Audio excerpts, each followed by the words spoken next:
Olá, muito boa noite. Estamos chegando, linha de passe. Neste sábado, logo depois de derby e vitória do Palmeiras. O Palmeiras vence o Corinthians fora de casa. O Palmeiras faz o double no Corinthians, vence o Corinthians nos 2 turnos do Campeonato Brasileiro e nesse momento tem 9 pontos de vantagem para o rival. Vitória por 1-0, gol contra de Rony no segundo tempo. Falaremos bastante sobre este jogo.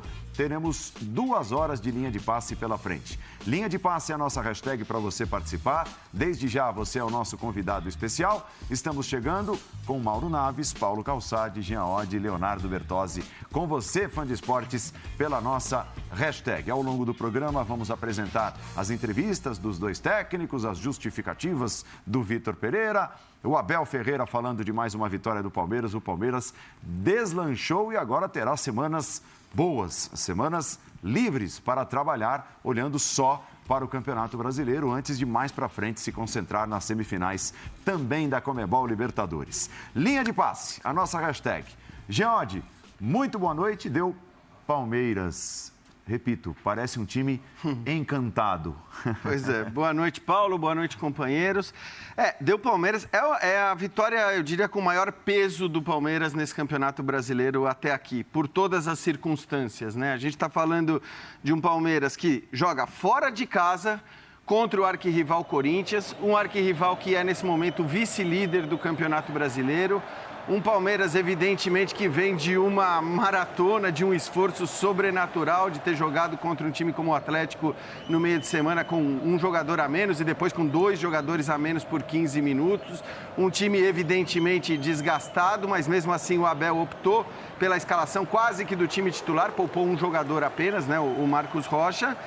E com esse resultado consegue abrir, como você falou, 9 pontos sobre o Corinthians, consegue botar uma pressão enorme em cima dos rivais. Tem agora 2 semanas, né, para trabalhar, quer dizer, uma semana para trabalhar para o jogo do Flamengo, outra semana para trabalhar para o jogo contra o Fluminense. Então a questão da maratona também vai dar uma amansada agora. Então o peso é enorme, né, porque o jogo era um jogo complicadíssimo.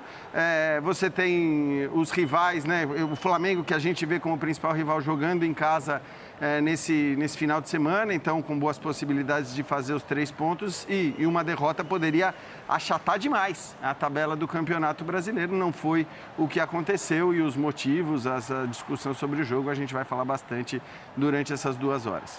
Mauro Naves, boa noite, bem-vindo. Boa noite, Paulo, companheiros, um abraço enorme a quem está em casa nos acompanhando. Bom, é famosa aquela frase, né? Você não sabe o que é o Corinthians e Palmeiras, não é isso? E também para o Vitor Pereira, perguntaram depois do primeiro lá se ele sabia o que era um derby e tal. Se ele convidou alguém que veio lá de Portugal e assistiu pela primeira vez o Corinthians e Palmeiras, no primeiro tempo ele continuou sem saber o que era o Palmeiras e Corinthians. Não teve jogo. O Corinthians e Palmeiras não teve, foi muito morno, assim, sem muitas emoções. Como um todo, o Corinthians sempre procurando um pouco mais a vitória, né? Estava em casa, precisava muito mais dela do que o próprio Palmeiras. O empate para o Palmeiras também já não era um resultado ruim, a vitória é maravilhoso, mas foi meio sem graça, né? Do lado do Palmeiras, aquela eficiência de sempre. Quando você pensa, vai ficar nisso, 0-0 e tal, o Fagner erra uma bola, ele que tinha entrado bem para fazer umas descidas pelo lado direito, fazer mais do que estava fazendo o Rafael. Aí, olha a bola do Fagner, olha lá. Ele entrega no pé do Dudu e aí o Palmeiras é muito eficiente, né? Muito eficiente. E o Rony, muito infeliz na jogada, acaba fazendo um gol contra, pressionado ali pelo Lopes. Mas, enfim, é o Palmeiras. Como a gente já vinha dizendo em outras semanas, aquele time que está mais indicado para ser o campeão brasileiro. Agora, então, porque esse resultado aí não era só para o Corinthians, que é vice, né? Atlético Paranaense, Flamengo, Atlético Mineiro, tava todo mundo aí querendo que o Corinthians desse uma beliscada, uma segurada no Palmeiras, mas muito eficiente e cansado, né? Não tinha o Gustavo Scarpa também hoje, né? Marcos Rocha, o Gustavo. Mas o Abel põe todo mundo, né? Impressionante. Quando ele mantém. Não, quando ele muda, é o que mais reclama do calendário, é o que mais fala que desgasta, que fala que não sabe quando o time vai quebrar, mas ele põe todo mundo e todo mundo entrega. Hoje, cansados, claro, evidente, depois do jogo do Atlético, mas ainda assim, sabendo jogar, levou o Corinthians na maciota. O Corinthians teve, eu acho que um ponto alto assim no Renato Augusto, até fisicamente, me pareceu muito bem. E, claro, quando ele pega a bola, ele é diferenciado. Não estava tão feliz hoje nas finalizações, mas não olhei aqui individualmente, mas provavelmente foi o que mais finalizou. A gente já viu uma no primeiro tempo, 2, né, por cima e tal, não acertando muito o gol. Mas já muda um pouco o Corinthians com ele. Mas ganhou o melhor mais uma vez, mesmo sendo na casa do adversário, Paulo. Paulo Calçade, tudo bem? Olá, Paulo, olá, companheiros. Acho que o jogo mostra bem o estágio de cada um desses times, né, desses rivais. E ele é bem peculiar, porque é um absurdo o Palmeiras jogar numa quarta-feira com quase... Palmeiras, vamos ficar aqui, um reserva entrou aos 88 minutos na quarta-feira. O Palmeiras jogou com seu time titular até o final, ainda teve um desgaste psicológico, cobrança de pênaltis, e o físico fala muito alto. Tá? Teve a quinta, teve a sexta e no sábado um clássico. E o Abel não tem a possibilidade de criar uma segunda equipe. E nisso o Flamengo está à frente. Ele não tem. Se ele começa a mexer numa proporção muito grande, ele descaracteriza totalmente. E ele já não tinha o Scarpa e o Rocha para jogar hoje. Então, o que ele faz? Ele sabe que ele tem 2 semanas para trabalhar na frente e ele e o elenco, vamos compensar isso lá na frente. Hoje é um pouquinho mais. E o nível, a energia do Palmeiras, assim, o Palmeiras trabalhou um pouquinho mais fraco do que normalmente joga, porque seria uma loucura exigir o mesmo desempenho depois de um jogo na quarta-feira e agora no sábado. Então o Palmeiras foi pela sobrevivência e observando o que poderia acontecer em Itaquera. E aí vem o erro. E errar contra o Palmeiras é terrível. O que acontece com o erro? Você chega àquilo que nenhum treinador deseja, o 2 contra 1. Eram 2 contra o Fagner no lado, passa o Piquerez e cruza o gol contra. Então era Palmeiras, caiu do céu um erro, ele explora o erro. Mas o jogo em si, se você pegar o Corinthians nesses últimos jogos, pegar 2 jogos contra o Flamengo e um jogo contra o Palmeiras, você pode olhar para o copo meio cheio e para o copo meio vazio. O meio cheio existe um Corinthians que em alguns momentos consegue encarar. Será que a partir disso o time vai melhorar? No segundo tempo hoje o Corinthians... Foi melhor. Até o gol do Palmeiras o Corinthians parecia até mais afim. O Palmeiras mais cansado. Mais cansado. Número de finalizações. Porém, o Palmeiras não permite, não só o Corinthians, mas a qualquer adversário, finalizar de frente para o gol, ali no funil, cara a cara, criar zona de chutes e finalizações, você não consegue no Palmeiras. O Palmeiras não dá isso para os adversários. E o Corinthians experimentou bem em casa. Primeira derrota do Corinthians como mandante, mais uma do Palmeiras fora. É uma vitória, não tem nada de injusta nessa vitória. Essa vitória é resultado de um trabalho longo, não do trabalho da quarta ou da quinta-feira. Oi, Léo. Tudo bem, gente? Tudo bem. Noite. Boa noite a todos, boa noite, fã de esportes. Hoje era o dia que o Palmeiras não vencesse, e é um clássico, o torcedor ia falar, cara, depois da quarta-feira, né? Depois do que foi a batalha da quarta-feira... Tudo bem. Tudo bem, gente, sabe? Acontece. Ninguém gosta de perder clássico, mas não tem muro pichado amanhã, sabe? Não tem protesto, não tem crise, é só uma derrota. E ainda assim o Palmeiras ganhou o jogo. Porque o dilema do Abel era muito difícil, era ou um time desgastado ou um time enfraquecido, porque o Palmeiras tem um bom elenco, mas não o suficiente você tirar 5, 6 jogadores e ter o mesmo desempenho. Então, isso não aconteceria. Eu acho que ele pensou, dou um último gás agora, vou ter toda a semana para recuperar para o Flamengo, então, o que ainda tiver de gasolina no tanque, vamos colocar. E quando faltou, fez as trocas no segundo tempo e foi logo depois das trocas que o Palmeiras teve a capacidade ali de fazer o seu gol, de ganhar o jogo. Então, e a gente já falou isso tanto agora durante o confronto da Libertadores, né? Nos 2 jogos, que é um time que, quando tudo está contra ele, em situações em que qualquer time baixaria o nível de confiança, o do Palmeiras não, né? O do Palmeiras continua confiante de que vamos superar essa tempestade aqui, que daqui a pouco o jogo pode virar ao nosso lado, porque é um time que sabe muito bem o que fazer em cada situação. E a questão do Corinthians, assim, tem um número que é muito claro para explicar esse momento. 2 gols nos últimos 6 jogos, né? Um no Botafogo, um no Avaí. São 4 jogos dos últimos 6 em que passou em branco. O jogo do Atlético Goianiense da Copa do Brasil, os 2 jogos com o Flamengo, o jogo de hoje. Então, a gente está vendo o Yuri Alberto ainda se adaptando, tentando se entender com os companheiros. Hoje foi melhor, hoje, né? Hoje foi. Hoje acho que foi um jogo que ele conseguiu se associar um pouquinho mais, participar um pouquinho mais, mas ainda não é o ideal. Então, assim, o Corinthians mais vezes joga bem do que mal, tá? Recentemente, eu acho. Mas cadê, né? A gente vai sair. O jogo do Flamengo, tá, papagol, cadê? Né? O jogo de hoje, mesma coisa. O produto final está faltando e isso tem que trabalhar, né? E esse um pouquinho melhor, eu acho que tem muito a ver com o Renato Augusto. O Renato, essas associações, essa capacidade criativa do Corinthians se deu muito por conta do Renato Augusto.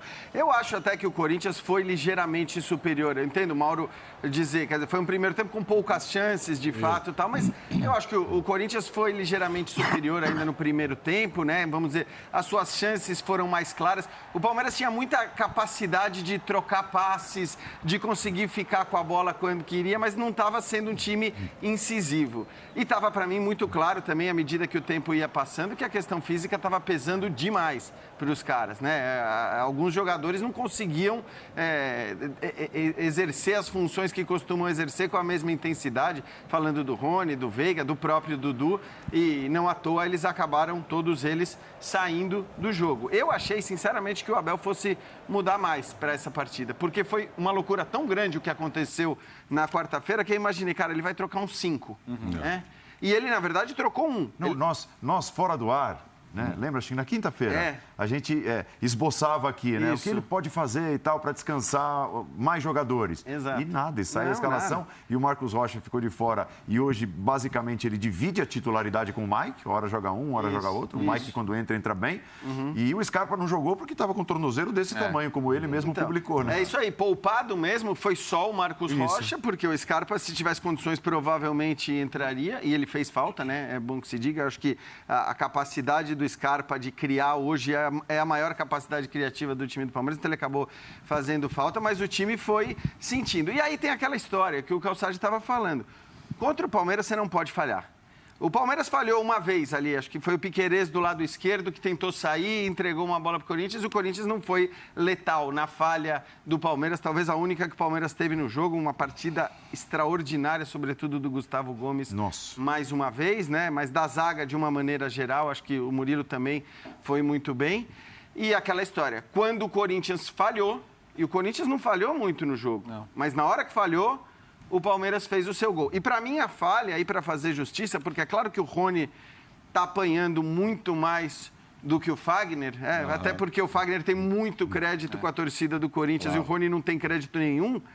Mas a falha é muito mais grave, a falha Só chegou ali por causa do Fagner, né? Aquela invertida, entregando a bola nos pés do O Dudu. do Rafael Ramos estava queimado, iam dizer que foi bizonho, etc. E essa ação que sai o gol contra, mas o atacante está para finalizar ali também. É isso. Muito provavelmente a bola passaria, ele é uma faria o gol. virada assim, inexplicável. Parece que ele não está olhando. Porque ele não passou nem perto de displicente, acertar. né? Displicente. Eu acho que é displicente. Esse Olha é o como problema. fica o lado do campo, olha lá. É 2 contra 1, cara. Você não tem quem segura um negócio desse. E o futebol é maluco, né? Porque o Fagner, antes dessa bola e também depois dessa bola... Tava até bem, né? O jogo Assim, fez um melhorou, grande né? jogo. Ele entrou e fez um grande jogo. Só que ele foi, para mim, o principal responsável aí pelo resultado, porque a falha, repito, é muito mais dele do que do Rony. E o Palmeiras, assim, só para encerrar, eu acho que o Palmeiras... a questão física ficou muito clara quando o time melhora indiscutivelmente aos 18, 19 minutos do segundo tempo, que é justamente na hora que o Abel faz as mudanças. Então, imediatamente após a entrada do Wesley e do Gabriel Menino, que, claro, tecnicamente entregam muito menos do que os titulares, mas imediatamente depois da entrada deles, o Palmeiras já melhorou e passou a ter mais a bola. A questão do Corinthians agora é olhar para frente para esse jogo de quarta-feira, né? Esse jogo aí era importante, aí estamos repetindo de novo eu. Eu não sei até que ponto que o Rony se sentiu pressionado pelo Lopes, não. É que ele vai para cortar a bola, né? Ele estica a perna, Estica a perna ali. Quase Sim. Instintivamente ele vai, estica a perna para cortar lá. Enfim. Mas o Lopes aproveita e sai comemorando como se o gol fosse dele. Se ele não estica a perna... gol para enganar locutor, viu, Paulo? É verdade. Se ele não estica a perna, vamos aproveitar. Ele tira a perna, o Lopes faz o gol. Aí a gente tá falando, por que o Rony não Entrou e cortou. Em minha defesa, ali na redação, quem é que estava comigo? Eu falei, gol contra. Não foi? O Mauro também falou. Na hora eu achei que foi contra também, mas assim, o Lopes comemora tão efusivamente que eu achei até que pudesse ter tocado nele. Mas enfim, acho que o Corinthians tem que olhar para frente. O Léo falou sobre a escassez de gols e eu estava exatamente fazendo esse levantamento, né? O Corinthians precisa de 3 gols na quarta-feira para não levar para os pênaltis. Algo 3 raro gols. na história. Porque não fez Raríssimo. 6 jogos. No Campeonato Brasileiro, fez 3 no Botafogo na primeira rodada, depois fez 3 no Avaí, um 4-0 no Santos e 3-1 com o Curitiba. Enfim, mas fez levando contra o Curitiba, fez levando contra o Botafogo, seria 3-1, seriam só 2 gols, enfim. Ganhou lá no começo no Avaí de 3-0 e aquela do Santos, que na verdade não foi no Brasileiro, né? Essa daqui foi na Copa do Brasil. Quer dizer, no Brasileiro ainda tem que tirar esse 4-0, ou seja, não teve nenhuma vitória no Brasileiro com 3 gols de diferença, a não ser o jogo contra o Avaí. E aí? Hoje jogou com 3 atacantes, todo mundo jogou, mas as bolas não chegam. Eu fiz até dificuldade de julgar o Yuri, porque, assim, a bola não está chegando nele, é isso? Com o Renato, a tendência é que chegue mais. Dá uma melhorada. Mas não tinha o Renato. Dá uma melhorada. Agora, sei lá, hoje ele tentou até uma bicicleta ali, uma puxeta, uma bicicleta, mas eu não sei o que está acontecendo com ele também, se ele não está se sentindo muita vontade pela falta dessa bola chegar. Esse entrosamento com o Roger Guedes também, hein? Esse entrosamento dele com o Roger Guedes, que o Roger, desculpa, mas mais uma vez, o torcedor não deve estar feliz com o que viu de entrega do Roger Guedes, né? E eu inclusive, antes falei, não, põe o cara para jogar, põe o cara para jogar. O Roger é o artilheiro, tem que jogar. Isso é jogo grande, é para jogar. Ó, números do Yuri hoje. Uhum. Ações com bola foi o 11º. Jogou os 90 minutos. Na área rival, 3 participações. O primeiro, um chute, foi o 3º no ranking. No alvo, 1, foi exatamente a bicicleta, foi o 2º. Chances criadas, 2, foi o 3º do ranking. Acho que não é justo. É que o centroavante também é o cara mais prejudicado quando o time não funciona, né? Exato. E o time do Corinthians tem muita dificuldade Por isso que eu de digo essa dificuldade da gente avaliar, né? Ah, não, ele tá mal, não estreou ainda, né? O que se vê do torcedor em geral, esse cara não estreou ainda. Mas tem que entender de que forma ele está funcionando, Calçade. É que se não parece que, sim, que o Corinthians, a bola passa o tempo todo e só precisava de um cara para botar o pé na bola. Exato. Não é o caso. E não é só isso. Exato. Né? Ter um atacante que leve mais confiança para dentro de campo para os outros é fundamental. Acho que esse nome é o Yuri Alberto. Ele é bom jogador. Agora, a adaptação ao Corinthians é fundamental, mas o Corinthians não tem jogado bem. Então, quando você vem com os números, Mauro, e a gente reflete e olha e fala, pô, esse time não marca, não é só pela ausência de um jogador, é todo o mecanismo do exato, Corinthians que não está fortalecido o suficiente para poder continuar gerando situações de gol e aí colocar o centroavante no jogo. Porque não é com o Roger Guedes, não é com o Mosquito, não foi com o Adson. Assim, agora, Renato Augusto melhora muito. Melhora muito porque ter um time que tem ali Cantilho, Duqueiroz, já teve o Maicon, agora está machucado aí. Tem Cantilho, Duqueiroz e Fausto Vera. Você não tem nesse trio uma característica construtora que tem o Renato. Então o centroavante vai sofrer mesmo, vai sofrer muito. Agora, assim, nesses 3 jogos são 3 derrotas. Você pode olhar para as derrotas, digo, para Flamengo e Palmeiras e falar. Normal. Contra essas 2 equipes não tem nenhuma novidade aí. O Corinthians perdeu para Flamengo e perdeu para o Palmeiras. A questão é como. Então, se isso é um ponto de evolução para o jogo contra o Atlético Goianiense, ou como o time vai continuar se comportando mal contra uma equipe que tem uma vantagem muito grande e certamente sabe como atingir o Corinthians. Agora, o Abel, assim, o Palmeiras desarma a gente, né? Porque a conversa, enquanto assistíamos o jogo, poxa, o Abel talvez esteja demorando um pouco para tirar o Palmeiras em alguns momentos no segundo tempo e não à toa, né? Nós pudemos presenciar o que aconteceu quarta-feira lá, depois daquela batalha, né? Física e psicológica, o Palmeiras parecia um pouco cansado no segundo tempo, né? Sem aquela intensidade costumeira. Aí vai lá, mete 1-0 e como é que nós vamos ter esse tipo de papo aqui no Linha de Passe? Mas aí o que o Jean pontuou, foi depois das mudanças. É isso. Não foi o time que começou. O time que começou, de fato, estava com a língua de fora. Então, assim, ele precisou realmente tirar o sangue novo do banco de reservas para que o time tivesse essa marcha a mais para buscar o resultado. Agora, alguns jogadores que ficaram praticamente o tempo todo, né? Tiveram um nível, olha, o Piquerez e o Gomes, assim, que eles jogaram na quarta e hoje, absurdo. O Gomes teve que lidar com sem número de bolas aéreas e foi praticamente impecável. Então, assim, foram dois que tiveram um nível absurdo. É que o Gomes, assim, já choveu no molhado, né? A gente discute a importância dele, não só para esse time, mas na história do Palmeiras e é impressionante. Mas, assim, esse jogo é muito fácil, você ter uma falha de concentração e um seguido do outro, então é erro zero mesmo, né? E ele tem esse erro zero, então é absurdo o nível que ele demonstrou. E você vê a coisa da eficiência, né? Quando tá tudo a favor, né? Agora há pouco passou uma bola aí que o Murilo corta para trás e corta na mão do Everton. Né? O Rony podia ter tido a felicidade de cortar assim, dentro da pequena área. Dentro da pequena área. Então é assim, é difícil. O que eu vi hoje e tenho ouvido bastante, quem está secando o Palmeiras vai sofrer. Esse time é muito eficiente, Paulo. E tem uma coisa, eu acho que assim, se a gente olhar para... Mesmo quando a gente fala que os caras estiveram abaixo, e evidentemente estiveram abaixo os homens de frente do Palmeiras hoje, do ponto de vista criativo, né, de capacidade de gerar lances e tal, eles, em geral, criam muitas chances de gol.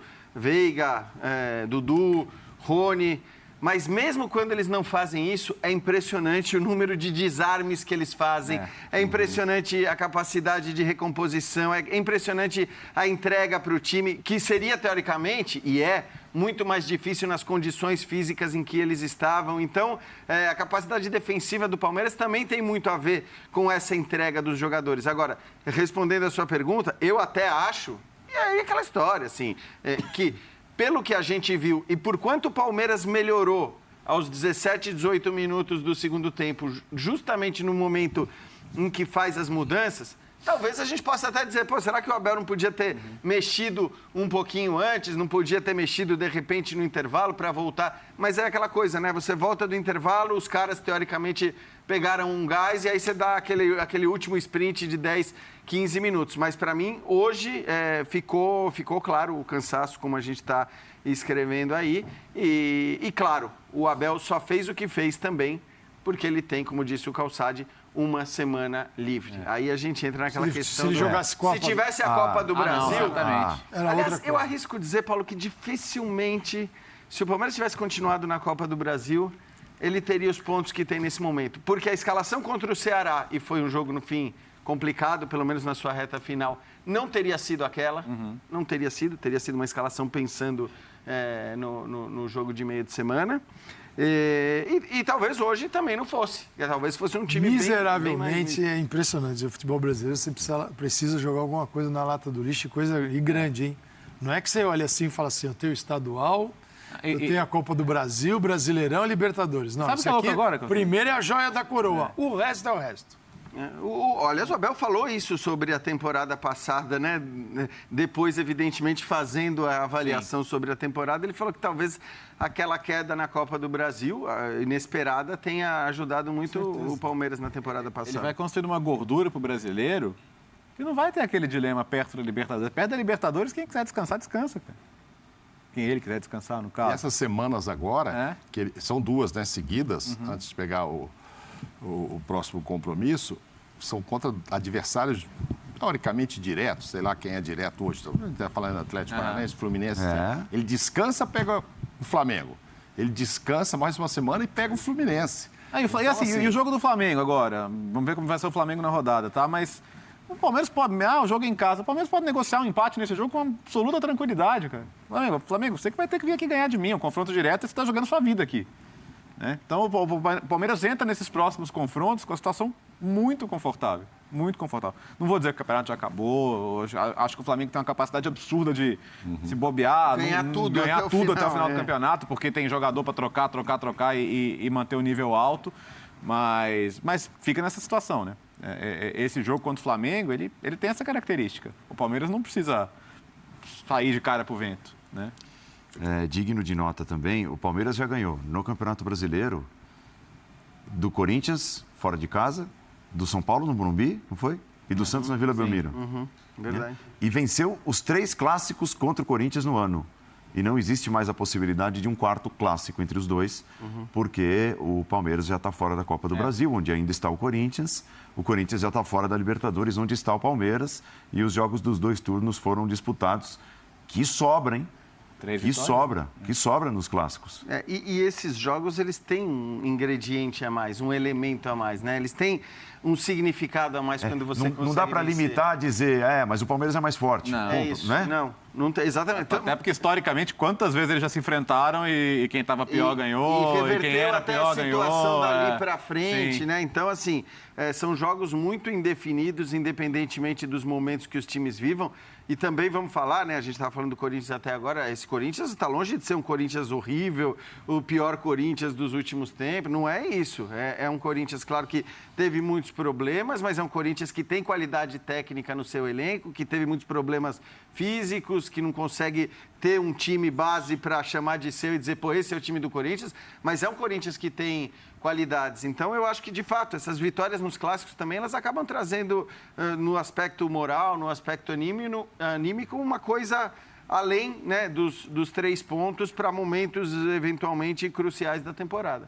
Paulo, só reforçando o que você falou, eu havia lido antes, nas informações vindas do Palmeiras, olha só, agora chegou a 9 vitórias em 11 jogos disputados contra os rivais paulistas. Este é um recorde que só havia sido alcançado em 1965 e 69. Então, é mais uma coisinha para pôr lá na conta do Abel Ferreira. E isso era a primeira informação no release hoje do Palmeiras. Se conseguir vencer, vai igualar o recorde de 65. Quer dizer, não é uma coisa de ontem, é uma coisa de muito antes. Então, assim, são números muito favoráveis e tem muito a ver com o jeito de trabalhar. Então, essa história do Abel não poupar, jamais acredito que ele vai entrar negociando o Léo, empático. Ele vai botar todos os titulares, ainda mais tendo uma semana livre, eu digo né? mesmo em postura, na postura no campo. Não, sabe? sim, se o jogo levar isso, ele não precisa se desesperar para vencer o Flamengo. O Flamengo é que precisa. Caso o Flamengo vença agora, continuariam os 9 pontos. Então, o Flamengo, no mínimo, o Flamengo vai chegar, pode chegar no Palmeiras, no mínimo ele tem que tirar 3 do Palmeiras e pôr essa história para 6. Então, sim, ao Flamengo é fundamental vencer. Ao Palmeiras, eu concordo, dependendo do andamento. Mas acho que o Abel vai ganhar tudo, sempre. E os caras entram nessa e entregam, como vocês disseram hoje. Tô cansado. Não, mas vai lá, Dudu, fica mais um pouquinho aí. Quem sabe o Fagner do bola uma bola no seu pé e se resolve essa parada. Enfim, e funciona. Mas a cada vez o Palmeiras vai conseguindo números mais expressivos em tudo, né? Na Libertadores, no Brasileiro, enfim. Vai ser difícil parar o Palmeiras.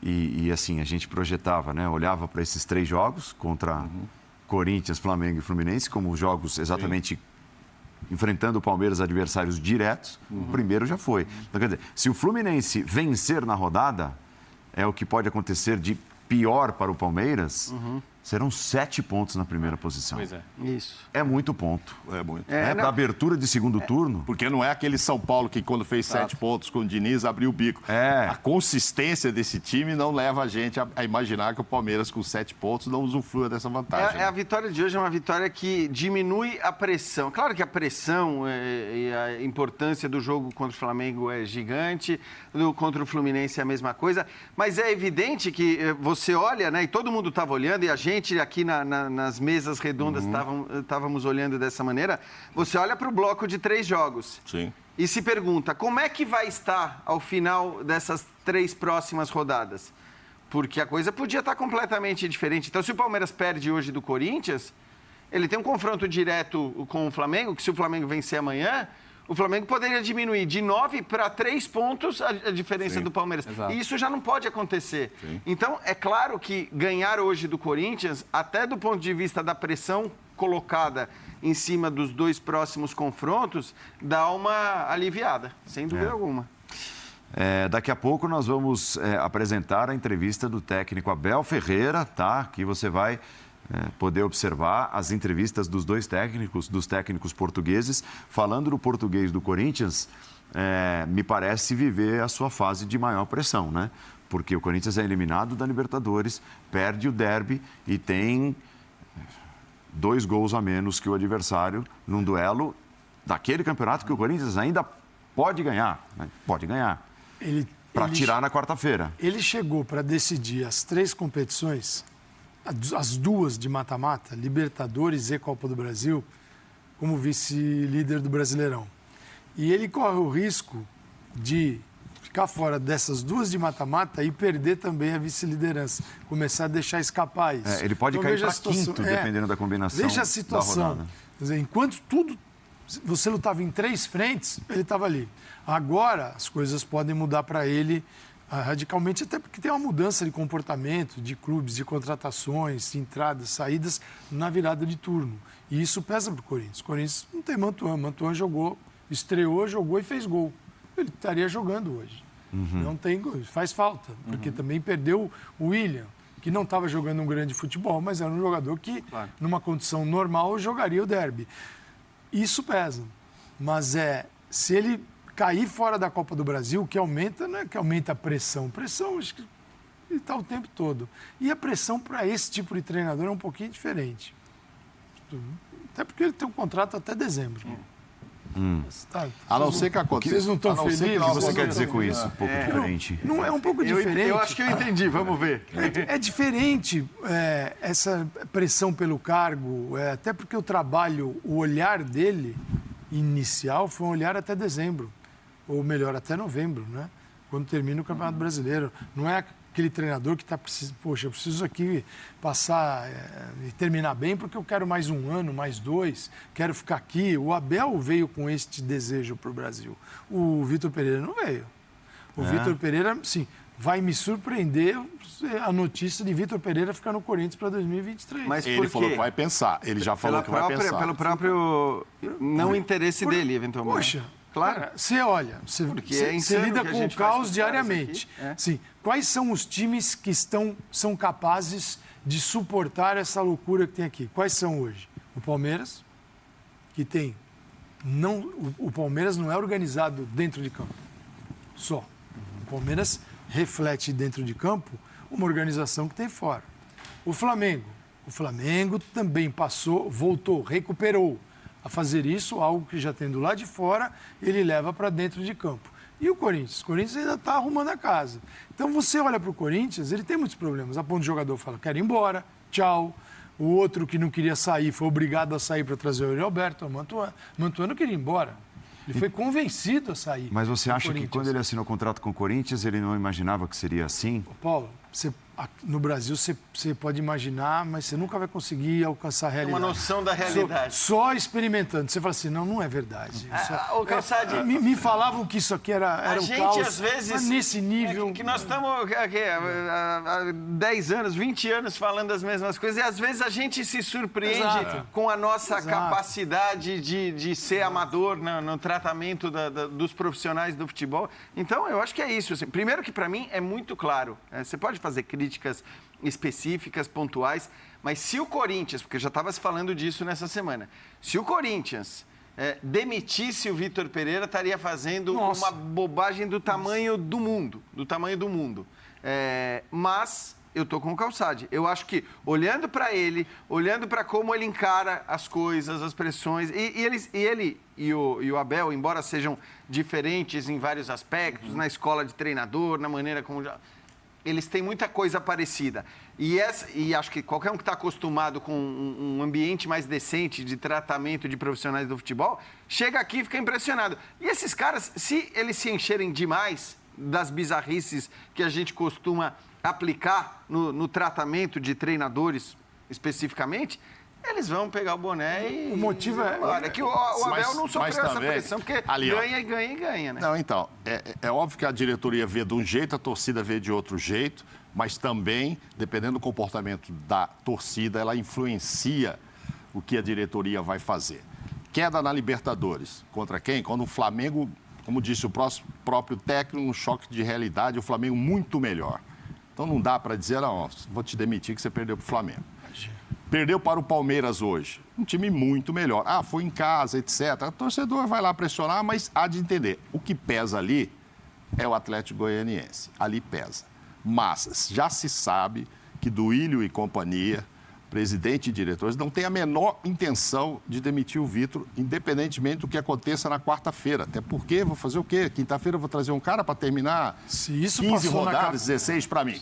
Só que ele, por sua vez, também já disse à diretoria que quando terminar ele vai de férias e não vai responder se volta ou não volta. Ele pode ser um caso daquele que lá no dia 31 vai começar a pré-temporada dia 4 ou 5, ele fala, ó, resolvi ficar aqui em Portugal. A gente vai ter que trabalhar por fora ele tem que ter uma opção, né? Pensando lá na frente, tem que ter uma data para ele. Vai ter que dar. Não dá para ter assim. Porque senão é assim, quando o cara diz isso, aí é uma outra história, porque tudo bem, estamos do lado do treinador de maneira geral.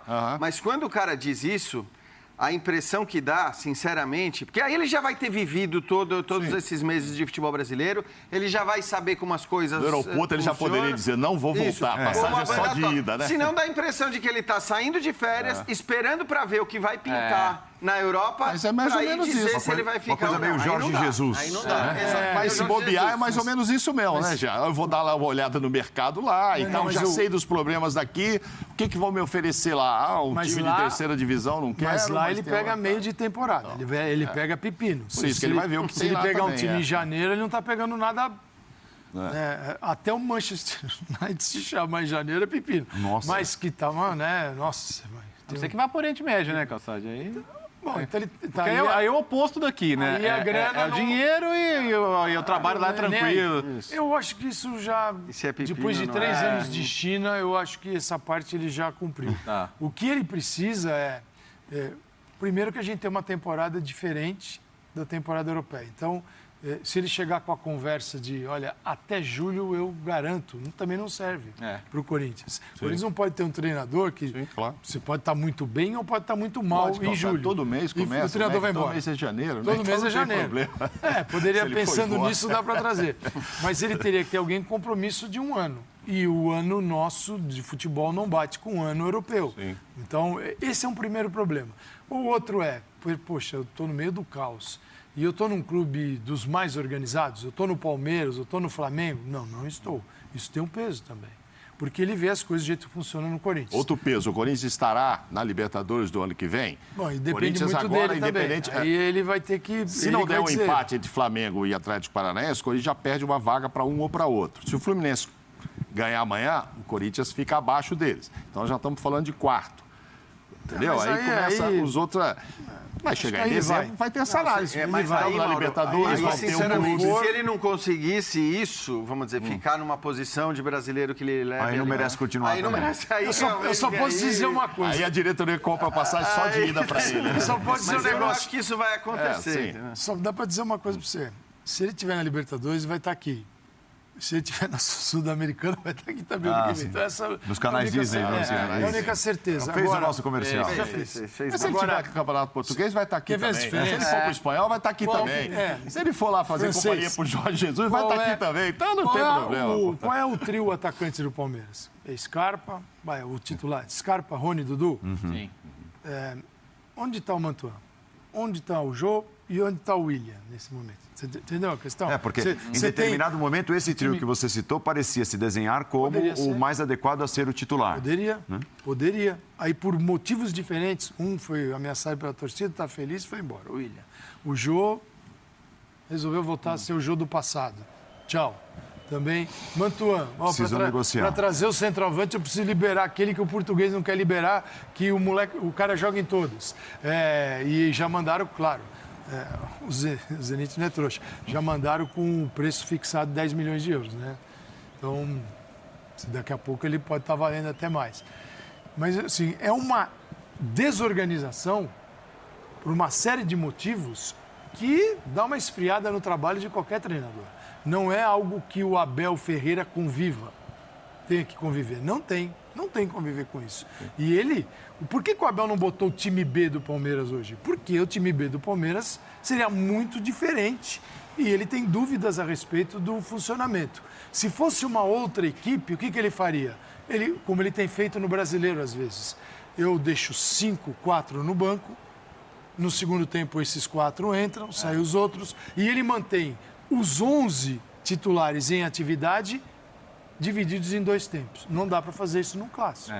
Então, ele tem uma condução que tem limite, mas esta estabilidade alcançada pelo Palmeiras permite a ele de fazer tudo isso. Agora, o Corinthians está muito longe.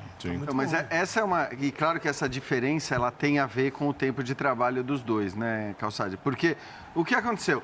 O Abel, no primeiro ano dele, primeiro ano e meio, até a final da Libertadores contra o Flamengo, ele não tinha um time indiscutível, um time titular, um time claro. A partir da final de Montevidéu, o Abel definiu o seu time titular.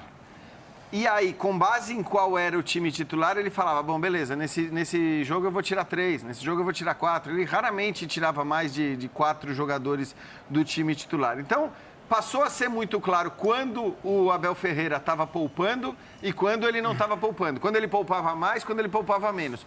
A questão no Corinthians é que, assim, a gente nunca entendeu direito qual era o revezamento, era baseado em quê, o que o Vitor Pereira estava fazendo, qual que era a prioridade.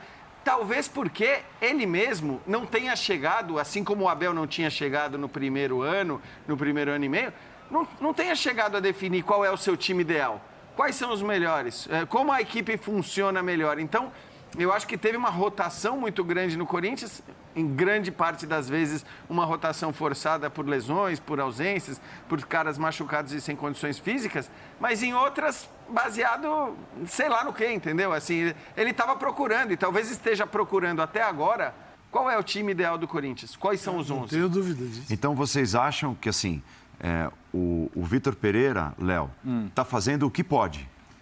Assim, é impossível fazer mais por todos esses percalços e pontos que vocês acabaram de destacar. Eu acho que ele vai acertar, errar, como qualquer outro treinador. Ele pode tomar decisões mais questionáveis, estratégicas dentro de um jogo, mas a rigor, assim, se a gente olhar para o que é a temporada do Corinthians, a gente até falava que no primeiro turno, lembra? Olha, o Corinthians está conseguindo produzir mais pontos do que até mesmo do que o rendimento sugere. A gente tinha essa noção. Não dá nem para dizer que deu azar, então, né? Esse é o ponto. Acho que o Mauro colocou bem, sabe? O Corinthians chegou na Libertadores até cair para um adversário melhor. O Corinthians teria que ser muito otimista para achar que esse time seria campeão brasileiro. Teria que ser muito otimista. Mesmo. Ou da Libertadores. A Copa do Brasil, às vezes, é uma possibilidade porque algum outro time não coloca como prioridade, porque tem a Libertadores, tem o Brasileiro, enfim. Se sair para o Atlético Goianiense, você pode discutir, tá bom, na Copa do Brasil era para ir mais longe. Tá? Mas eu acho que é isso. Acho que em relação ao resultado final da temporada, no Brasileiro precisa saber onde vai melhor, terminar o Brasileiro, mas está muito bem mas, colocado. Mas por enquanto, assim, se o Corinthians ficar entre os 4 melhores do Brasileiro, até entre os 6 melhores, vai lá, eu acho que é o que o nível do elenco sugeria que conseguisse. Concordo. E tem mais, E o nível de problemas também, Também. né? Quando eu falo em organização fora do campo faz todo sentido. O Corinthians hoje tem. O Balbuena foi uma boa contratação? Sim. Está emprestado. Sim. O Maicon, daqui a pouco volta, está contundido agora. Foi, está emprestado. O Yuri Alberto, é um grande nome no futebol brasileiro, quando saiu do Inter, ainda precisa jogar aquilo que pode e sabe, mas está emprestado. Digo, então, até se começar a brilhar, fala assim, poxa, o português deu um jeito nesse Corinthians, caiu fora da Copa do Brasil, tem Libertadores, agora é só Brasileirão, o Corinthians está perfeito, mas também vai até julho. A qualquer momento pode mudar. Pode. E a qualquer momento pode mudar pela saída de jogadores emprestados e por jogadores também que estão sempre na vitrine. Você já viu o Corinthians endurecendo a saída de algum jogador? Não, vendeu recentemente o João Vitor também, né? Zagueiro. Chegou, foi. Isso acontece há muito tempo. E quem vem comprar já sabe que o vendedor está numa situação deplorável. Pode acontecer, Calçado, essa conversa no fim do ano do Vitor com a diretoria, dizendo assim, tá ok, estamos na Libertadores, fomos quinto, fomos sexto, para lá. Mas você vai ter o Maicon até quando? Você vai ter o fulano até quando? Exatamente. Porque ele não participou da montagem deste elenco. Esse elenco, ele chegou, já estava aí. Agora ele vai querer, se ele ficar, ele vai querer participar. Olha, eu acho que precisa mais de um cara aqui no meio, ou um cara pela beirada. Aí ele vai indicar nomes. Vocês têm condições de comprar? Esses que vão embora serão repostos por quem? Porque agora, tem até segunda-feira, às 18 horas, para repor o William. Vai dar tempo? Vai aparecer alguém? E aí, no final do ano, mas não ele sei. vai ter essa conversa e vai ficar sabendo que ele tem 2 semanas de pré-temporada, 10 dias. Aí... É isso. Pô, aí é brincadeira. É verdade. E é realmente sacanagem. O Campeonato Espanhol voltou agora, todos os campeonatos, né? Estou falando de espanhol, que é o que a gente faz direto. Entre a última rodada do ano passado e a primeira dessa daqui, foi curto o tempo dessa vez, 81 dias. Então você teve tempo para férias. Foi mais curto, hein? Você teve tempo para férias, você teve tempo, quase 5 semanas em alguns clubes, para pré-temporada. Quase 5. A gente fala aqui de 10 dias, 12 dias. Fazer amistosos, os caras estão jogando no calor, no interior de São Paulo, no pico do verão. Quer dizer, é tudo feito para não dar certo. Então, o torcedor que já foi esperar o ônibus do Corinthians lá agora, quarta-feira, é obrigação. Não, teve isso, coisas, né? Teve isso no fim. Esse torcedor precisava, assim, num momento num flash de inteligência, entender onde é que estão os verdadeiros vilões e cobrar deles. Porque senão é muito fácil só ir cobrar o jogador. É a coisa mais, assim, é a maior picaretagem do mundo. É só cobrar do jogador quando o sistema todo está errado. E o jogador é uma parte dele, né? Acho que conseguiu explicar bem isso aqui hoje. Quarta-feira, então virou obrigação, foi o grito da torcida, da principal organizada no Corinthians, a Gaviões da Fiel, e quando a Gaviões da Fiel encampa, Mas eu tô pensando, encampa uma ideia, tivesse ela ganho- costuma tomar conta do Se restante. tivesse ganhado o jogo de hoje, quarta-feira seria menos perder. importante. E outra coisa, Léo, se todas as obrigações eleitas pelos torcedores tiverem que ser executadas, vai faltar título para muita gente. Porque o que tem de obrigação aí, ó, é obrigação ganhar a Copa do Brasil, é obrigação ganhar brasileiro, é obrigação ganhar Junto com a Libertadores. lista de dispensas. É obrigação ganhar pelo menos um título. Você tem 3 grandes títulos na temporada no futebol brasileiro, tem outros de menor repercussão, de menor valor, e não tem conquista para todo mundo, né? Claro que acho que tem uma coisa aí, que é o que o Léo estava falando, que você começa a temporada, você olha para o Corinthians passando do grupo que passou na Libertadores e caindo contra o Flamengo, aí não estou entrando, na questão de como foi o jogo, como não foi. Normal, você cair para o Flamengo. Você pega um campeonato brasileiro com o elenco que o Corinthians tem na comparação com o Atlético, com o Flamengo, com o Palmeiras, com outros times também, normal, tá em segundo é uma ótima colocação. E tudo bem, isso pode até cair, mas estar em segundo também é absolutamente normal. Então, isso tudo, transformar a Copa do Brasil em obrigação, é discutível. Claro, tem a questão que contra o Atlético Goianiense, aí talvez seja o confronto que você fala, não é que é obrigação, porque, cara, senão o futebol você não precisava nem jogar, né?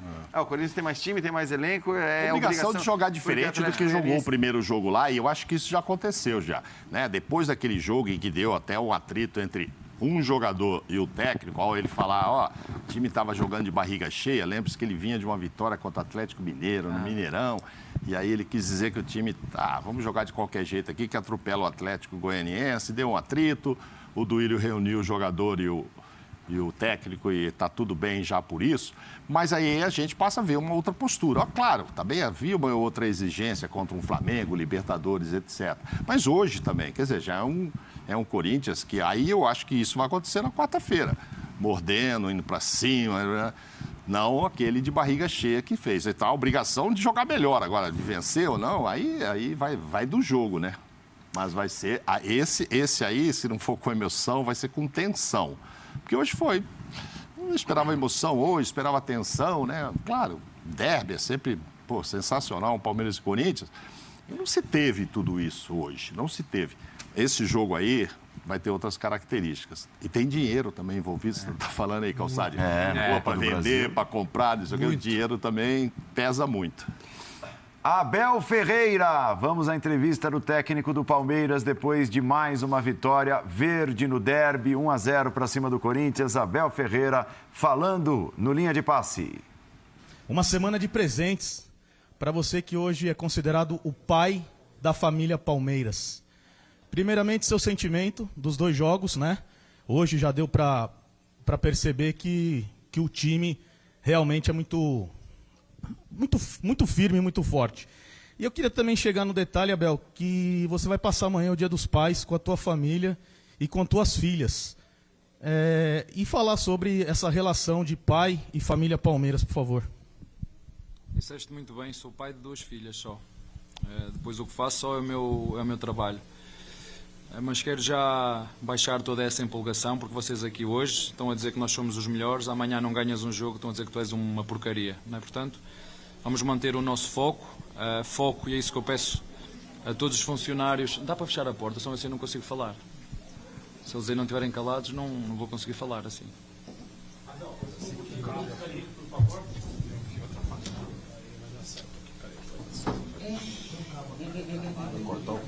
Então peçam-me só a eles para ver se fazem um pouco de barulho, senão eu não consigo falar.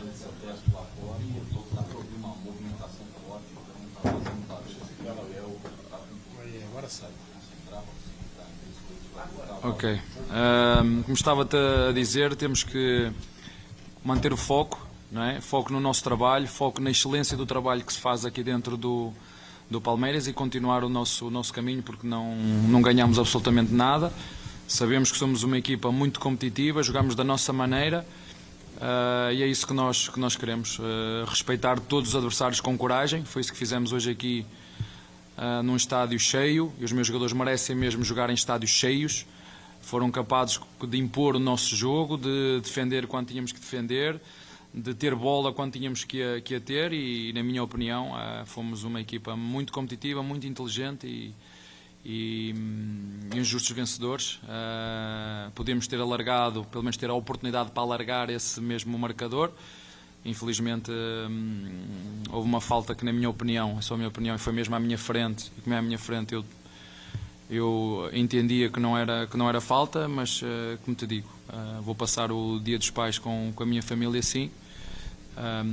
É das coisas que eu mais gosto, para não dizer a que eu mais gosto, é a base de tudo, não é? O meu equilíbrio, e é por isso que quero muito preservar essa minha intimidade com a minha família, e peço a todos vocês que nessa parte que me deixem em paz, que não me metam aí é o meu altar, é o meu lado sagrado, que eu não quero abrir mão disso por nada. E o resto é aquilo que vocês sabem, o futebol é feito disto, de vitórias, de derrotas, de elogios, de críticas, e essa parte eu vivo de forma muito bem equilibrada, porque já estou no futebol há muitos anos. Bem, Abel, boa noite. Queria que você contasse um pouco da sua estratégia para o jogo de hoje, tendo em vista que vocês vieram de uma classificação histórica, heróica, e o Corinthians precisando ganhar porque estava na vice-liderança, e o primeiro tempo pareceu mais estudado, e no segundo tempo vocês imaginavam que fosse ter mais chances, e foi mais ou menos por aí? Assim, primeiro dizer-vos que o Corinthians é um grande rival, tem excelentes jogadores, é muito bem treinado. Eu pessoalmente conheço muito bem o Vítor Pereira. Houve muitas palestras que ele deu na altura que eu andava a aprender e que eu ouvi, coisas que me fez também refletir e pensar a minha forma de trabalhar enquanto jovem treinador. Uma primeira parte, como disseste, muito equilibrada, mas acho hoje que ficou, pelo menos para mim, o que mais me marcou foi a coragem de vir à casa do nosso adversário e discutir o resultado para o ganhar. E às vezes nós esquecemos de ser iguais a nós próprios. Foi isso que eu pedi aos meus jogadores. Se vamos ganhar ou perder, eu não sei. O que eu vos peço é que cada um, exijo isso a cada um deles, que cada um possa dar o melhor que pode e que deve. E é só isso que foi, na minha opinião, que aconteceu aqui hoje. Uma equipa com coragem, com caráter, com muita personalidade, com calma, muitas vezes a sair sob pressão, e fomos capazes de impor o nosso jogo em muitos momentos de jogo. Abel, boa noite. Qual é a análise que você faz da estreia do Bruno Tabata no clássico de hoje? Entrou ele aqui e chegou há uma semana mais ou menos, ainda é muito cedo para fazer uma avaliação daquilo que fez. Entrou para ajudar a equipa, não tenho muito mais a dizer, fez o melhor que conseguiu seguramente, mas antes de falar no Tabata, eu preferia falar do Wesley, não é? Que alguns de vocês criticaram, e o futebol é isto, nós não vamos estar sempre no nosso melhor. O Wesley entrou muito bem, e hoje participou de forma direta naquilo que foi na situação do gol. Portanto, eu prefiro falar do Wesley, porque há umas semanas atrás as pessoas aqui gostam muito de individualizar, arranjar um culpado. No futebol somos todos, não é somos todos, mas vocês aqui gostam de arranjar e culpar esse jogador. Eu não vejo as coisas assim, portanto eu preferia falar hoje do Wesley. Parabéns para ele. É um jogador que tem muito potencial, quando ele é focado, sério, brinca menos e é mais responsável, que agora que vai ser pai também, acredito que isso vai ajudar a ser melhor jogador. Oi, Abel. O Palmeiras, melhor visitante do campeonato, ainda não perdeu fora de casa. Queria que você falasse por que você acha que o Palmeiras vai tão bem fora de casa. E quando você freia a empolgação, é claro, o Palmeiras não ganhou nada, mas como é que você analisa esses números do Palmeiras? 6 vitórias consecutivas, disparando na liderança. Não sei o que querem que eu vos diga. Eu não me foco em recordes, eu não me foco em ser a melhor defesa, eu não me foco em ser o melhor ataque, eu não me foco em estar em primeiro lugar. Eu não me foco em ser o melhor, como é que se diz aqui, visitante. Não é isso o nosso foco. O nosso foco é ser melhor todos os dias. Nós próprios sermos melhores todos os dias. É isso que eu lhes peço. Peço que exijam deles a melhor versão deles. O resto é tudo consequência.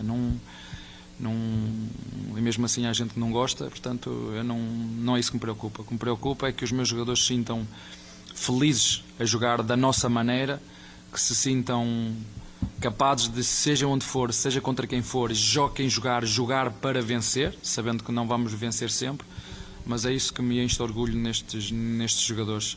Não somos os melhores do mundo, mas que nem somos os melhores, mas queremos ganhar às melhores equipas, ou às melhores equipas. Esse é o nosso propósito. Não queremos ser os melhores, queremos ganhar aos melhores. E foi isso que fizemos aqui hoje. Não, como te disse, não queremos ser os melhores, queremos é ganhar aos melhores. Foi o que fizemos aqui hoje, em casa de um grande adversário como é o Corinthians. Abel, boa noite. É claro, né, você já acabou de falar a respeito que por enquanto o Palmeiras ainda não ganhou nada. Mas qual a importância de abrir 9 pontos de vantagem para um arquirrival, que por enquanto também é o segundo colocado? Essa distância amanhã pode cair para 7 pontos, mas essa questão da segurança, para que você agora que terá algumas semanas cheias pela frente, consiga também trabalhar melhor o emocional dos jogadores para essa sequência de temporada. Não, como te digo, é um jogo de cada vez. Isto no futebol tudo é possível quando tu acreditas. Portanto, o que nós temos que fazer é continuar com esta consistência. É só isso que eu lhes peço aos meus jogadores, é isso que nós vamos fazer durante os próximos jogos, é cada jogo jogar para vencer. Portanto, é isso que nós vamos continuar no nosso caminho no futebol. Como te disse, eu lembro-me de chegar aqui ao Brasil, não sei se era o São Paulo que estava à frente disparado, não sei quantos pontos, e no final perdeu essa distância. Portanto, o futebol brasileiro é muito competitivo, cada jogo é de tripla, como era o jogo hoje aqui, podemos ganhar, podíamos perder, podíamos empatar. Agora o que nós não podíamos era não jogar da nossa maneira, da forma que eles sabem, da forma e de acordo às características dos meus jogadores. Isso foi o que eu lhes pedi. Se vamos ganhar ou não, não sei. Agora, o que nós não podemos, e isso para mim é que é uma derrota, é nós não jogarmos da nossa maneira. Portanto, vamos continuar, como te disse, a estar muito focados em cada um dentro de cada departamento dentro do clube, na excelência do trabalho que faz. É só isso. Tudo bem, Abel, boa noite. Parabéns pela vitória. Eu queria que você falasse sobre o sistema defensivo. O Palmeiras sofreu apenas 14 gols e hoje o Mike começou no lugar do Marcos Rocha. O Mike que fez gol há 2 rodadas atrás, voltou a chamar a atenção do torcedor, substituiu o Marcos Rocha, que é considerado um ídolo nesse setor, só que o sistema até sofre poucas alterações quando você mexe, mas pouco você vê o Everton fazendo grandes defesas. Eu queria que você destacasse pra gente essa entrada do Mike no Clássico hoje e falasse principalmente do sistema defensivo. Depende para o lado que vocês querem olhar. Quem é a equipa que tem mais golos? Sabem-me dizer? Palmeiras. Então vocês olham para o lado que vocês quiserem, não é? Para mim, uma equipa que joga bem, uma equipa que joga bom futebol, porque às vezes falam a equipa que joga melhor, eu gostava de saber especificamente o que é que significa a equipa que joga melhor futebol. Gostava que vocês, comentadores, jornalistas, me dissessem a mim o que é que especificamente significa a equipa que joga melhor futebol. É que está em primeiro, é que está em último, é que faz mais gols, é que sofre menos, é que tem mais posse de bola, é que tem menos, é que joga e faz, como é que se diz, meter a bola. O que é que significa isso? Gostava de saber, porque também gosto de aprender o que é que significa jogar bom futebol. Gostava de saber. E também já vos disse, tenho a sorte de ter os 2 melhores laterais que estão a jogar no Brasil, que é o Mike e que é o Rocha. Foi por isso que eu os troquei, confio exatamente nos 2, da mesma forma. O Rocha jogou no último jogo e muito bem, teve um desgaste muito grande e nós entendemos porque eu substituí o Rocha, ou melhor, meti o Rocha quando o Mike tinha feito um jogaço, inclusive até golo fez. E eu, Mike, descansas, e meti o Rocha. Portanto, hoje senti-me também no direito, até porque o Rocha tinha jogado e muito bem no último jogo, de dar a oportunidade ao Mike poder jogar. E depois, a forma como defendemos e como atacamos tem muito a ver com o compromisso dos nossos jogadores em função daquilo que é a ideia coletiva da equipa. Não tem a ver com só o Rocha ou só o Everton, nós atacamos todos e defendemos todos. O nosso goleiro hoje, por exemplo, foi o nosso primeiro centroavante, quando tinha bola queria jogar, e o nosso centroavante, que foi o López, era o nosso primeiro iniciador da pressão. Portanto, eu não vejo as coisas de forma isolada, eu vejo as coisas de forma coletiva, e coletivamente nós temos que nos ajudar uns aos outros. Eles têm que pensar assim, eu corro por ti, tu corres por mim. Quando atacamos da mesma maneira, somos todos jogadores que temos de estar disponíveis para se mostrarem, para ter coragem, para fazer golos. E os números estão aí, mas os números são fruto do trabalho. E para mim jogar bom futebol é isto, é apresentar rendimento. Rendimento, não é? Eu não gosto de ir ao supermercado comprar laranjas todas bonitas e depois abre e não sai sumo. Não é? Há daquelas gente que chega lá, espetacular. E curiosamente, aquelas que dão mais sumo muitas vezes são aquelas que têm a pior casca. Não é? Portanto, eu quero isto, eu quero rendimento. Quer dizer, para mim, jogar futebol é ter rendimento. Abel, boa noite. A gente fala muito da força mental do seu time, né? Como é competitivo até o último minuto, mesmo com o desgaste, né, de uma maratona de jogos, de um jogo muito intenso no meio da semana. Mas eu queria que você falasse um pouquinho dessa parte técnica, como esse time sabe o que fazer. Porque você fala muito para o jogador, Dudu, Rony, Wesley, uma para você, uma para o time. E o Wesley, pouco tempo antes do lance do gol, ele tinha feito um lance individual que acabou não levando nenhuma chance de perigo. E o Piquerez estava próximo a ele. Aí no lance do gol, ele faz o passe para o Piquerez e aí sai o cruzamento que origina o gol do Palmeiras. Então, eu queria que você falasse dessa parte técnica também do jogador que sabe o que fazer e tem a confiança que você passa. Eles sabem que podem arriscar, sabem que podem falhar e vão falhar, sabem que têm a minha confiança mesmo em momentos de desacerto, porque eu sei que eles entregam tudo. Eu sei que eles vão dar tudo o que têm dentro deles. Quando eles fazem isso, eu serei o primeiro a defendê-los. O esforço está lá sempre. É uma coisa que estes jogadores têm. Hoje em dia, através do núcleo de saúde e performance que nós temos, nós conseguimos medir tudo, a distância que correm, os sprints que dão, a distância total, a alimentação deles, o treino. Mas há uma coisa que nenhum de nós consegue medir, é a vontade que eles têm. De todas as equipes, é a vontade que eles têm. Isso não se mede. Ou se tem ou não se tem. E isso aí, eu não sabia o que é que ia acontecer hoje. Falei que o núcleo de saúde e performance se trocava ou se não trocava jogadores. Mas eu também já vos disse, estou aqui para testar os meus limites, os meus jogadores também estão aqui para testar os limites deles. Eu não sei quais são os limites deles, mas temos que os testar. E hoje, muito honestamente, estava à espera que a equipa pudesse quebrar um bocadinho, mas foi fruto dos jogadores que entraram. Quem entrou muito bem, e é isto que eles têm que entender. Todos somos um. Não é só os que entram, aqui vocês dizem muitos titulares e os reservas. Já vos disse, com Scarpa, sem Scarpa, com Everton, sem Everton, com Gomes, sem Gomes, com Luá, sem Luá, com Murilo, sem Murilo, com Rony, sem Rony. A equipa tem um compromisso coletivo muito forte com aquilo que é a nossa ideia de jogo. Portanto, a nossa força está exatamente aí, na qualidade de jogo, em ter rendimento. Esta equipa tem rendimento e um espírito de grupo muito forte que eles próprios construíram, mas isso tem a ver com o caráter dos homens que nós temos aqui. É o caráter dos homens que nós temos aqui dentro do nosso clube e também de todas as estruturas, como te falei. E temos que continuar com isso. É foco na excelência do trabalho de cada um dentro do seu setor. Abel, aqui. Tudo bem, Abel? É perfeitamente normal, né? Uma equipe, depois de uma classificação como foi a da quarta-feira, que ela chegasse aqui hoje, de repente, abaixasse um pouco o sarrafo, né? Seria até normal, um adversário jogando em casa do adversário, uma grande torcida. Qual que é o grande segredo para manter esse sarrafo alto, o ciclo motivacional que o Abel Ferreira imprime no Palmeiras? Porque vários técnicos que a gente já teve contato aqui dizem que a coisa mais difícil é manter o atleta constantemente motivado. Qual que é o segredo do Abel para fazer isso? É mesmo isso. E vocês têm a prova interna, né? Vocês que são brasileiros, né? Que conhecem muito melhor a cultura brasileira, conhecem muito melhor a mentalidade brasileira, muito melhor do que eu. Sabem quanto difícil é manter o sarrafo, né? cá em cima. Mas isso, para mim, tem a ver com uma coisa muito simples. Tem a ver com o caráter do jogador e do homem, tem a ver com o orgulho que eles têm em ser melhores, e tem a ver com, como te disse, com a vontade de que a cada treino, a cada dia, a cada jogo, serem melhores hoje que o que foram ontem. E foi isso que nós fizemos. Eu não exijo que eles ganhem os jogos, porque eu não sei qual vai ser o resultado. O que eu exijo a eles é que cada um dê aquilo que sabe fazer de melhor. E se quando errarem e perderem, eu cheguei aqui e assumo as culpas, como sempre faço, e quando ganharem, como foi hoje, Eu acho que fizemos hoje uma partida muito, muito focada e que tem muito a ver com isso, com caráter, com orgulho, com vontade, que ainda ninguém sabe medir a vontade de cada um, não é? Porque podemos ter os dois vontade de correr, mas um pode ter mais vontade que o outro, não é? Queremos os dois vontade de querer uma coisa, mas há sempre quem tenha mais vontade e teve muito a ver com isso, para além da qualidade do jogo que nós fizemos aí, mas é a minha opinião, não é? E aí pronto, os números realmente sustentam para mim o que é jogar bem. Para mim uma equipa que joga bem é uma equipa que apresenta rendimento, que apresenta números, que ataca bem, que defende bem, que tem golos marcados, tem poucos golos sofridos, que joga de forma coletiva. Isso para mim é jogar bom futebol. Para mim, é a minha opinião, essa é a minha concepção de jogar bom futebol, do que é jogar bem futebol. Mas todos nós temos opinião. Eu gostava de, como também fiz aqui a pergunta ao teu colega, o que é que significa para você jogar bom futebol? Abel, boa noite. A gente já falou do Wesley, mas eu queria entender um pouco também naquela substituição, porque entrou junto o Gabriel Menino. Se aquela mudança alterou o panorama tático que você esperava para aquela sequência de jogo.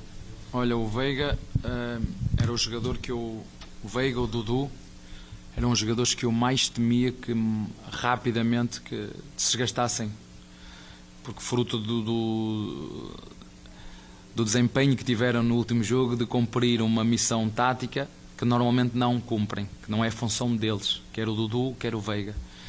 Eu já lhes tinha dito, ao intervalo, foi uma das coisas que eu lhe disse, nós vamos ganhar este jogo com os jogadores que vão entrar de fora, portanto ninguém se poupa para entrar nesta segunda parte a dar o máximo que pode. Depois comecei a sentir que o próprio Rony já estava completamente esgotado, o Veiga igual. Ainda deixámos o Dudu mais um bocadinho, mas com a entrada do Gabriel Menino, que está cada vez melhor, está mais confiante, está mais atento, está mais inteligente naquilo que é a parte tática, que tem a ver com pensar naquilo que está a fazer, deu-nos mais equilíbrio, inclusive a saída também, e o Zé e o Danilo mantiveram ali a estrutura à frente da defesa, se chama aqui zaga, não é à frente da zaga, e demos mais liberdade, mas foi refrescar com um jogador tem características mais de equilíbrio do que o Veiga, que é um jogador de mais desequilíbrio. E foi isso que nós procuramos fazer. Acima de tudo, foi refrescar a equipa com as substituições. Não houve aqui que o treinador fez grandes alterações táticas, zero. Foi refrescar a equipa, o Veiga pelo Menino, o Dudu pelo Tabata, o Navarro pelo Lopes, o Wesley pelo Rony, substituições simples e fáceis de fazer. Só refrescar, porque as pilhas... Como disse, nós estamos no campo e conseguimos ver, a bateria, a quantidade de bateria que eles vão tendo, e a tecnologia é incrível por causa disso. E não só aqui estava a descer, como os teus olhos estavam a ver que, por muita vontade que eles tivessem, o motor não estava a dar. Portanto, não houve aqui nenhuma alteração tática, foi refrescar a equipa. Tá? Tchau. Tchau. Meio mal-humorado ele, né? Essa é impressionante. O cara ganha um derby fora de casa... Estava distribuindo algumas patadas. O Abel Ferreira, ele bateu hoje muito na questão de rendimento, né? De jogar bem, na definição para ele do que é jogar bem e essa mistura com rendimento, o que é o bom rendimento. Ele falou bastante sobre isso, mesmo quando não perguntado, né? Ele puxava isso. Porque esse é o dilema histórico, né? O que é um time executar bem uma ideia de futebol e executar um futebol que agrade aos olhos de todo mundo, até porque, como ele mesmo disse, isso é tão subjetivo, né? Mas eu acho que no Palmeiras isso nem tem sido questionado mais. Não né? tem, assim, Então, é isso. Eu acho que tem um pouco de rancor passado, né? Se a gente voltar um ano no tempo, a gente discutia, né? Mas o Palmeiras com bola tem tanta dificuldade, né? O Palmeiras é um time que precisa ser atacado para executar melhor suas estratégias e hoje a gente não tem tanta discussão, né? O Palmeiras é um time que se adapta aos cenários. O Palmeiras é um time que é capaz de sufocar o adversário e, às vezes, fazer 2, 3 gols em sequência, porque esse volume que ele coloca em cima do adversário é muito forte. Então, ninguém discute, essa palavrinha mágica do repertório, né? Às vezes é um time que sabe executar só uma coisa muito bem, é um time com bom futebol. Né? Mas hoje o Palmeiras é um time que consegue executar diferentes tipos de jogo muito bem. Então, acho que isso responde a pergunta. Essa é uma pergunta que está sempre presente nos debates assim, técnicos, acadêmicos, que é jogar bem. Porque jogar bem, para uma pessoa, pode ser um jogo de uma beleza, você tem um ideal de beleza do jogo, estético. Para você é um, para o Mauro é outro, para mim... Mesmo que não seja tão sólido. Isso, para muita gente, isso é jogar bem. Jogar bem acho que uma melhor definição é executar num nível máximo de excelência a sua proposta de jogo. Isso. Aí a proposta do Léo pode ser uma, a do Jean Oddi outra.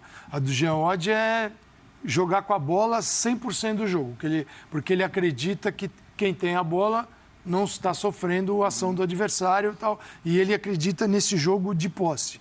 Se ele consegue fazer isso, ele joga bem dentro da proposta dele. A do Léo, eu não me preocupo com a posse. Meu negócio é recuperar... Jogo direto. Jogo direto é porque ele encaixa no meu elenco e eu ganho jogos dessa maneira. É jogar bem dentro da proposta dele. Então, o lado estético não está nessa resposta. A estética, ela é resultado disso, porque quando o Palmeiras vence os jogos, vence uma Libertadores e vence a segunda e continua a vencer... Você perguntar para o palmeirense diz, joga mal o nosso time, mas eu estou feliz, mas joga mal. Não, ele joga bem dentro deste Palmeiras e daquilo que o treinador imagina que é jogar bem. Então, é por isso que ele fala no rendimento, que executar os princípios, as ideias de jogo do Palmeiras nesse nível de rendimento que o Palmeiras consegue fazer. E dentro das propostas de cada um dos torneios que o time disputa, né? Então, mas eu acho que isso e não é nem a questão dos torneios que o time disputa, porque eu não acho que o Palmeiras hoje da Libertadores seja um Palmeiras diferente do brasileiro, tá, Paulo? Mas eu acho que quando você toca nesse ponto, é indiscutível. Eu vou pegar os dois extremos para mim. Mata muda um pouquinho. Eu vou pegar os dois extremos. Eu acho que o Palmeiras da Libertadores de 2020 é absolutamente diferente do Palmeiras do Brasileiro de 2022, mas muito diferente. Agora, nos dois casos, gostem ou não gostem, e muita gente discutia, eu acho que não a eficiência, não o rendimento do Palmeiras, mas muita gente discutia a proposta do time do Abel naquela Libertadores de 2020, por exemplo, porque o time abria a mão da bola, porque o time jogava com a transição rápida, porque o time explorava dois jogadores atuando na fase ofensiva ali, que eram o Veiga e o Rony, e só os dois, né? Então as bolas sempre para eles. Ele não tinha também o Dudu, é bom que se diga, tal, mas de qualquer maneira, era um Palmeiras que jogava de uma maneira completamente diferente. Libertadores de 2020 com o Palmeiras que joga no Brasileiro de 2022. E claro, não estou falando do jogo de hoje, que tem um contexto muito específico por tudo que aconteceu na semana. Mas esse Palmeiras jogava bem naquela ocasião e jogava bem nesta ocasião. Para mim, isso não tem discussão. Você pode não gostar, você pode até achar que o Palmeiras poderia ter jogado de uma outra maneira lá atrás. Acho que talvez o jogo que tenha suscitado mais discussão, porque eu entendo que em alguns jogos daquele comecinho de trajetória do Abel você podia discutir. Jogos, sobretudo contra times menores, no Allianz Parque, ali você podia discutir. Agora, discutir como se discutiu o Palmeiras contra o Atlético no Allianz Parque no primeiro jogo da Libertadores do ano passado, eu discordo de quem discutia, porque me parecia que pela diferença dos times, pela capacidade que o Atlético tinha naquele momento e o Palmeiras tinha naquele momento, a melhor ideia, a melhor proposta para tentar se classificar era aquela. Era tentar empatar um jogo em casa sem tomar gol, porque você jogaria eventualmente por um empate fora de casa. Ficou muito claro que era essa a ideia. Agora, é o que o Calçade falou, você pode gostar ou não gostar, mas é indiscutível o quanto esse cara tem a capacidade de fazer os jogadores executarem exatamente aquilo que ele quer que os jogadores executem. Seja jogar no popular retrancado, seja jogar como o Palmeiras jogou nos dois jogos de mata-mata contra o São Paulo na volta no Allianz Parque. E eu estou citando os dois por quê? Porque o jogo em que o Palmeiras foi eliminado da Copa do Brasil, ele jogou muito bem. Criou um caminhão de oportunidades, tal, tudo bem, aí tem aquelas questões... Você não acha, Jean, que ele, apesar de estar de um mau humor hoje, ele deve ter, assim, deve ficar lendo, puxa, eu estou ganhando tudo aqui, ganhei 2 Libertadores, mas de vez em quando eu vejo alguém comentar que meu time não joga bem, não joga bonito, como jogava o Flamengo do Jesus em 19, que também, além de jogar bonito e entusiasmar mais, era eficiente. Foi lá e ganhou uma Libertadores. E há uma forma, principalmente quando ele chegou, de jogar do Palmeiras dele, aquele Palmeiras reativo, de contra-ataque, e aquele que era o exemplo de jogar bem, o último bom exemplo, que era o Flamengo de 19. Sim. E aí eram muito diferentes. Muito diferentes, mas também eu acho que elencos de potenciais bastante diferentes. Não, concordo, mas assim, mas a eficiência do Palmeiras, e eu acho que isso que deve irritá-lo. Fala, pô, mas eu tô ganhando. Mas você acha o time funciona. Eu gosto de saber quantos gols isso, Mauro. Pode ter um ou outro que ainda mantém aquelas coisas de antigamente, mas eu, sinceramente, não tenho visto críticas ao time do Abel. Ele deve, porque pela resposta dele, ele tá de mau humor ali. Então, ele tá de mau humor. Eu não sei o que aconteceu, ele tá de mau humor, isso é fato. Mas ele pergunta, o que é jogar bem pra você? Pergunta de volta pro repórter, o que quer dizer? Pra mim, é o que eu faço. Tomo poucos gols, faço muitos gols e vou ganhando títulos. Mas o mau humor dele começou no Boa Noite. Hein? Ele já chegou. Ah, não, ele já chegou. Corta aí, que senão eu não vou conseguir falar. Ele estava de mau humor, independentemente dessa Então eu posso dizer que o Corinthians joga bem, porque o Corinthians tem rendimento. O Corinthians não joga bem, mas se é o segundo colocado, hein? Tá tendo rendimento. E não tá jogando bem. Então, assim, no futebol brasileiro. Que esse mau humor, eu tô só supondo, tá? Mas esse mau humor, pra mim, eu não sei se tem a ver com alguma coisa. Extra futebol, até porque logo de cara ele falou, só que é o seguinte, amanhã é dia dos pais, eu vou estar com a minha família, peço que vocês respeitem isso, que vocês... Ninguém se meta lá ninguém se meta na minha vida. Eu falei, louco, eu quero chegar. Então eu acho que talvez tenha um outro motivo para o mau humor de hoje, que é meio inexplicável. Essa é uma etapa de evolução do futebol brasileiro, de todos nós, que é entender as várias fases do jogo, as várias formas de jogar, e entender onde é que está o rendimento de cada uma delas. E não estabelecer, por exemplo, o crítico, estabelecer um padrão estético, dele, e dizer, a partir disso, quem joga bem, quem joga mal, pelo padrão dele. Isso acontece hoje em dia até na arbitragem. Isso aí, para mim, para mim não é pênalti. Mas, Vitor Birner, para mim não é pênalti. Mas está escrito isso em algum lugar? Não, mas a regra é outra. Então é o seguinte, não adianta eu julgar por aquilo que eu acho que deveria ser. Paulo Calçado, eu gosto de times que jogam com a bola. Você fala para mim, qual é o teu ideal? Para mim, o ideal é ver um time que tem a posse de bola. Hoje o Palmeiras teve menos. O Barcelona hoje de novo. Fiz o jogo do Barcelona à tarde. Teve 70% de posse de bola. Rendeu bem? Não. Péssimo. Não foi bem. Manchester City, geralmente rende bem. Joga com a bola, acho mais agradável. Eu acho que o desejo de um jogador de futebol é ter contato com a bola e não ficar correndo atrás dela 88 minutos. Mas é o meu padrão. Só que eu não posso estabelecer o meu padrão como o parâmetro aqui do alto para dizer isso aqui é uma porcaria, isso aqui é legal, tal. E jornalista esportivo adora fazer isso. Queria dizer que está aprovado o pedido de direito de resposta de Vitor Birner na segunda-feira. Já? Na segunda-feira? Já. Tá bom. Senhores, nós temos imagens do protesto da torcida do Corinthians. Está no samba hoje. Protesto, enfim, a agitação lá da torcida do Corinthians, a história da obrigação logo depois da derrota no derby de hoje. É uma novidade. Vamos dar uma olhada. Obrigação é uma novidade, né? O legal é o seguinte, enquanto a bola está rolando, não tem isso aí. Não, mas e a torcida do Corinthians... Mas isso é digno de elogios. Isso é digno de elogios. Acabou, meu, aí segura. E eles estão no direito deles. Isso é padrão no Corinthians. Com a bola rolando... Tanto é que quando aconteceu alguma coisa diferente disso aí, foi quando o Silvinho foi demitido.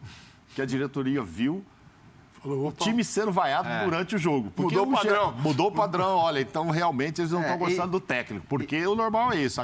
Apoia, acabou, aí vamos Mas ver. Acho que assim, a gente frequentou muito estádio também e dá para saber quando você está falando da maioria do estádio gritando e quando se trata de uma parte. Isso aí não era a maioria do estádio. Claro, era bastante gente.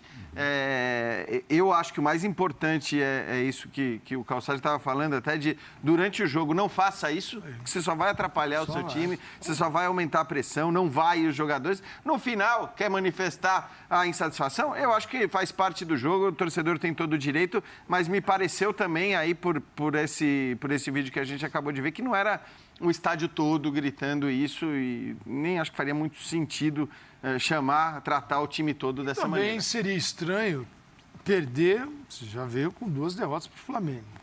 Perde para o Palmeiras 3-0, lá no turno. Perde agora em casa. Mais aplausos, quebra a invencibilidade. Quarta-feira a situação não está boa. Aí você perde pro Palmeiras e tá tudo tranquilo. Os caras eu entendo. Estamos nem aí, é isso aí, mais uma derrota. E outra, eu acho que assim, precisou. o Corinthians tem uma, né, a torcida do Corinthians tem uma ligação muito forte com a atitude dos caras em campo. Sim. Não é aquela coisa, pode não ser grande jogador, mas tem de botar a bunda no chão e dar carrinho e se matar pela camisa do Corinthians, né? Sim. É uma característica histórica do torcedor do Corinthians. E eu acho que esse time deve um pouco nisso. E eu acho, assim, até no momento em que, por exemplo... Talvez a obrigação é essa, sabe? A obrigação é rasgar a camisa. Você já viu o time, mesmo que não passe, historicamente, sair de algumas eliminações aplaudido, porque o torcedor entendeu, ó, esses caras fizeram o máximo, respeitaram o escudo, respeitaram a história do clube e é do jogo, né? Acho que a postura, quando você sente que o jogador fez o seu máximo ali... Aí, às vezes, a crítica vai para a diretoria que montou o time, para o técnico, aí ela pode direcionar para um outro caminho. Muito bem, estamos de volta. A gente apresenta nessas telas, né, primeiro, a Bárbara Lemos, que é a mulher do Fagner, escreveu isso na rede social. Mais uma vez, eu, como mãe do Henrique, filho, né, do casal, venho aqui pedir educadamente que parem de mandar mensagem para o Henrique, xingando, mandando recado sobre o jogo de hoje. Claro, se referindo ao Fagner. Um absurdo as mensagens que recebemos. Paz e mais amor, por favor, escreveu a Bárbara Lemos, a mulher do Fagner. E a publicação via rede social do garoto, do Henrique. Muito triste mesmo eu receber ameaças novamente, receber xingamentos, sendo que nem joguei. Erros acontecem e só erra quem tenta. E outra, é triste abrir direct para falar com os amigos e várias ameaças e xingamentos. Enfim, reflitam, diz o garotão. Ninguém vai refletir, infelizmente. Não porque vai essa refletir galera nada. não reflete. Mas aí eu acho, Paulo, que sinceramente, cara, passou da hora. E a gente sabe como isso funciona, porque, enfim, a gente recebe muito xingamento também. Sim. Certamente não na proporção que esses caras recebem, ou que os familiares deles recebem. Mas é preciso que, aí, para mim, os clubes de futebol trabalhem e ajam por esses caras. Então, assim, beleza, fez ameaça. Tem que encher o saco desses caras. Eles não vão refletir, não adianta. Não. Então tem que entrar na justiça, tem que fazer o cara ser chamado para depor numa delegacia, tem que fazer ele pagar o que quer que tenha que pagar, não sei se é cesta básica, se é sair da rede social. Tem que ir até o fim, tem que encher o saco desses caras, porque refletir eles não vão. Refletir. É preciso fazer eles pagarem. Tem que expor. Eu acho que esses caras têm que ser expostos, porque na hora que você expõe esses caras também, as redes sociais deles viram um inferno, eles sentem um pouco disso. E eles passam vergonha com as próprias famílias, né? Exato. E se vem obrigado a sair das redes sociais, porque isso também é bom, que se esses caras forem obrigados a sair das redes sociais... Ganha as redes sociais. Ganha as redes sociais, cara. Não dá mais para deixar as coisas passarem, assim. Eu acho que departamento jurídico dos clubes, que tem muito dinheiro, que tem muita estrutura, eles têm que começar a fazer isso e expor os casos de quem acaba sendo penalizado por esse tipo de ameaça, porque é só assim que os outros vão pensar duas vezes antes de fazer isso com uma criança, com um adolescente, ou que seja com um adulto, cara. É muito bizarro, é muito terra de ninguém. E eu sei porque, assim, às vezes a gente fica revoltado, né, com algumas. Eu já recebi ameaça, um cara, eu não gosto nem de falar disso, mas um cara me mandou um negócio, quando o Dunche lá, o vice-presidente do Flamengo, me jogou para os leões ali, porque ele gosta um pouco de usar as redes sociais para isso. Ele me jogou para os leões e imediatamente eu comecei a receber um monte de coisa, um monte de ameaça. E uma dessas era o seguinte, o cara foi pegar no meu Instagram a foto da minha filha, foi pegar a foto da minha filha, me mandou na DM e disse, bom saber que você tem filha, agora só me resta saber onde ela estuda. Quer dizer, óbvio que eu deveria ter feito alguma coisa. É óbvio que eu deveria ter ido para a delegacia, é óbvio que eu deveria ter entrado... É óbvio que eu deveria ter feito tudo isso. E eu não fiz. Eu não fiz por quê? Porque você dá muito trabalho fazer essas coisas. Então, eu acho que, como os jogadores têm esse suporte dos clubes de futebol, eles têm que fazer, cara. Eles têm que encher o saco. O cara que ameaça, ele tem que pagar da maneira que a lei prevê que ele pague. Para mim, é algo que precisa começar a acontecer, porque só assim, só com punições, a gente vai conseguir, em algum momento, ter uma diminuição nessa insanidade que a gente vive nas redes sociais. Esses caras deixam rastros, né? Então, você sabe quem é, sabe tudo da vida. Basta possível, querer, basta investigar. Fazer, Exato. Não é alguém que saiu gritando isso ao vento. E até que me prove em contrário, no Brasil os clubes são sócios disso. Sim. Eles se associam aos torcedores, por quê? Porque não fazem nada. Não é assim, coitadinho, é verdade, o torcedor está de cabeça quente. Desculpa, cabeça quente... Que na Inglaterra, né, É a Calçade? última vez, porque você está fora, você não é mais sócio do clube e o clube vai para cima. O clube deveria ir para cima. E não tem acordo. Esse negócio de acordo, cesta básica, essas coisas. Esse negócio tem, assim, polícia, justiça e, no caso, detenção, se for o caso. Eu só consigo entender isso. Na Inglaterra, na final da Euro ano passado, houve muitos casos de ofensas, até racistas, para jogadores da Inglaterra e tal. E gente foi presa. Porque é isso, você falou. Você acha essas pessoas, né? Exato, exatamente. Até para saber que tipo de torcedor né? É torcedor corintiano, é torcedor de torcida organizada, é um torcedor normal, não é? Agora, o Willian acabou de ir embora. Faz 70 e tantos dias que iniciou o processo de identificação de 6 pessoas no caso do Willian. Tá parado. Tá parado. Paradão. Está parado há 70 dias. Exato. Aí isso também não pode acontecer. Eu concordo com o Jean plenamente no seguinte, vamos expor... é o fulano. Aí diz o Léo, será que o cara vai ter coragem de olhar para a família e falar, você que fez isso? Você xingou o Henrique, o menino de 12 anos do Fagner, porque ele errou. Sabe, a cobrança começa na vizinhança, é muito dentro de casa revoltante, e tal. né? Não, é revoltante. É revoltante. Só que os processos também não andam e precisam andar. Faltando 10 minutos de linha de passe, vamos aos lances considerados mais discutíveis do derby, envolvendo a arbitragem do Rafael Claus. O primeiro deles é essa entrada aí, do Roger Guedes no Gustavo Gomes. Primeiro momento, o Claus no campo mostra o cartão amarelo para o Roger Guedes, mas depois é chamado ao VAR. Ele vai ao VAR para detectar se não era entrada para cartão vermelho. Eu sinceramente não entendi a chamada, porque a imagem ela mostra assim, o Roger Guedes vai com o pé alto, mas ele chega a recolher antes do contato. Se ele pega o pé na altura que ele levantou ali no primeiro momento e pega em cheio, aí eu acho que era caso de expulsão. E o pé passa entre as duas pernas do Gomes, né? Raspando, mas não é em cheio. É uma entrada dura de cartão amarelo. Né? Então eu acho que assim, era um lance que o VAR não precisava parar o jogo, não precisava tirar o ritmo do jogo. De novo, e o que o Assad até botou, não estava sendo um jogo desleal de maneira nenhuma. Então, é claro que o Palmeiras ia pressionar, o Palmeiras tem a lembrança do jogo de quarta-feira que ele teve dos jogadores expulsos e tal, mas... Você vê a rapidez com que o Abel chega ali no lance. Se ele com essa entrada ele pega a canela do Gustavo Gomes, aí é vermelho direto, um abraço, tchau. Como ele deu a sorte, porque ele se arriscou. Levar o vermelho. Pega entre as pernas do Gustavo, então ele não pega acertou, na canela. Né? Exato. Ali teve mais sorte que o juiz ali, né? O que estranha nesse caso o árbitro julgou e o VAR chamou. E o Claus, mais uma vez, não jogou a arbitragem dele no lixo por conta do VAR. Mais um VAR querendo ferrar a vida do Claus. Porque não era para chamar. Não era para chamar. Até em função de tudo que está acontecendo, não era porque o árbitro viu e a gente... Só tem um detalhezinho. O VAR mostrou as piores imagens possíveis para o Claus. A gente estava olhando e o Roger Guedes fazendo a legenda do lado para o Claus. Teve isso. Não, a gente inaugurou a revisão assistida pelo protagonista do lance.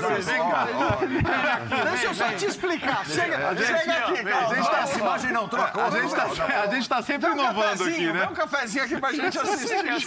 Não, foi engraçado. De repente aparece o Roger Guedes na imagem ali do lado do... Cara, no segundo tempo, uma bola reclamada pelos jogadores do Corinthians, aí não teve VAR, teve ali uma decisão, talvez silenciosa do VAR, né? Uma análise e uma decisão silenciosa, a decisão prevaleceu no campo. Os jogadores do Corinthians pediram toque na mão ou no antebraço do Murilo.